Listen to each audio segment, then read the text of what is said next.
Camron and Mace co-host a podcast called Come and Talk to Me, while Camron also hosts his own show on the Revolt Network.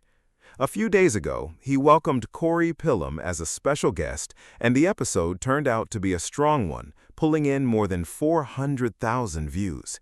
Credit as well to House of Hypocrites, who covered this story on their channel. Throughout the conversation, they touched on several different topics, but eventually... It's not like, because they, whatever. But in New York, if you talk like your invite them to your, it's already paused. It's already you ready to go, saying that automatically. And when I seen the situation between you and him, you said kissing ass, which I didn't think was that bad. I'm not just saying that because you're on the show. I'm just telling you as a New Yorker. Cool. Then when he said what he said, I seen it turned up, and I'm like, oh, Chicago be on the same type of time what Corey just in general is, because when you invite somebody to the Frank stand, I have a problem with that. What led to that? And then in this section, Camron reflects on the exchange Corey and Anton had back in January. He explains that certain words or phrases can carry very different meanings depending on where you are. Using New York slang as an example, he points out that some expressions might be brushed off in one place, but viewed as deeply disrespectful somewhere else.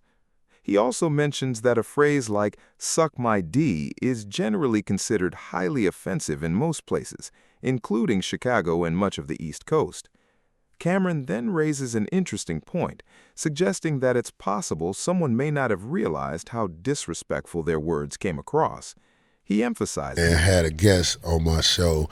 I don't really like having a lot of people up there that I don't know, right, because I know what happens. Mm-hmm. But I took a chance. Somebody gave me his number, and I set it up.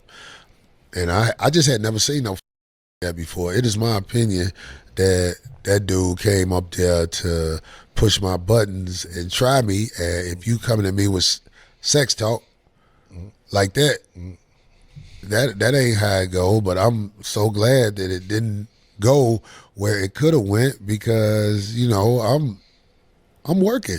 Right. I'm really at my job. But Corey says, here's the important part. We're having a debate, and then you bring sexual remarks into a conversation with another grown man. That's a direct violation of manhood. Now, it's been about 6 months since that exchange happened, so I went back and re-watched the episode. I'd already seen most, if not all of it before, but I wanted to refresh my memory. As I watched it again, I paid close attention to some of the comments that I believe Anton made right before the situation ended. You haven't. You don't have the capacity to be able to listen because you're too busy. No. You got me wrong. You're too busy. My capacity that you just criticized, that's an opinion. At this point, they're going back and forth. Corey is clearly passionate about what he's saying, but I don't really see him making personal attacks or calling Anton unintelligent or incapable. On the other hand, Anton does say you're not capable of listening because you're too busy. Corey easily could have fired back at that, but he didn't. Instead, he basically responds by saying, you thinking I'm incapable is just your opinion. Even then, he's still keeping his composure. If you've watched Corey before, you'll notice he's not really... Here, Anton says Corey is speaking loudly without actually making much of a point. This is where I think you can hear Corey's tone start to change. His emotions seem to rise a bit, and I think this is the moment where he begins to feel somewhat disrespected. At the same time, it's worth remembering that they're on someone else's platform. I've had time to think about this, and if I were a guest in Corey's studio, I'd recognize that I'm on his home turf and would respect that. Corey is definitely an aggressive debater, but even here, I don't think he's taking major personal shots. Personally, I could let comments like this roll off my... I lose respect for you when you start dancing and kissing Caucasian males' ass. But I don't. Don't do that in front of me, because I'm not an ass kisser of nobody. Yes, you are.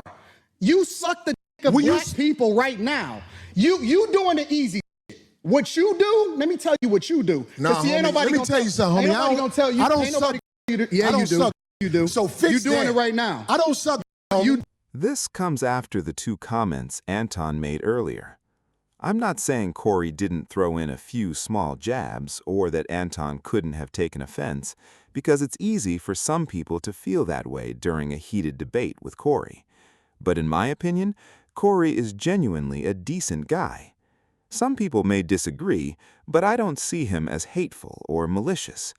Even when he's being direct, I don't think his intent is to attack someone personally. What Anton says here, though, comes across as addressing Corey in a way that Corey feels is personally disrespectful, rather than simply challenging his ideas. This is the point where the conversation starts to get out of control, and once it reaches that It's a numbers game, and I think he knows how to capitalize off the numbers, and I think he tried me, which don't make sense because I just never saw that. Right. I don't know people who do that to people. Right. You know, talk about, oh, you suck. Corey then steps a little closer to Anton, and that's when the conversation takes another turn. Corey is gay. I'm telling you to your face. That's what gay men do. Go watch any live stream hosted by gay men. You'll see the same thing. Gay men and women do exposés. At that point, Corey tells him, say it again. We've already seen that clip, so there's no need to replay it. After that, Anton responds by saying, let's go outside. Personally, I believe that if Anton had instead made a remark like, you suck up to white people, Corey probably would have reacted physically, or at least tried to confront him. That's just my opinion, and I think both Corey and Anton understood how serious that moment had become. Corey also said afterward that he believed Anton may have come onto the show looking for attention, or hoping the exchange would go viral. But the question is, do we actually have any proof of that? I didn't think he was a man. Right. I didn't think he was a man because you can't do that to a man. Not where I'm from. Right. So he ain't do nothing. Then I had to tell him, say it again. Right. I'm so glad he didn't say it again because it saved me. I know them lawyers was like, Corey, don't take that Right. knock his ass out because them retainers Right. started 10 grand and up. Trust me, I know. So it ain't nothing. I'll never see that man again.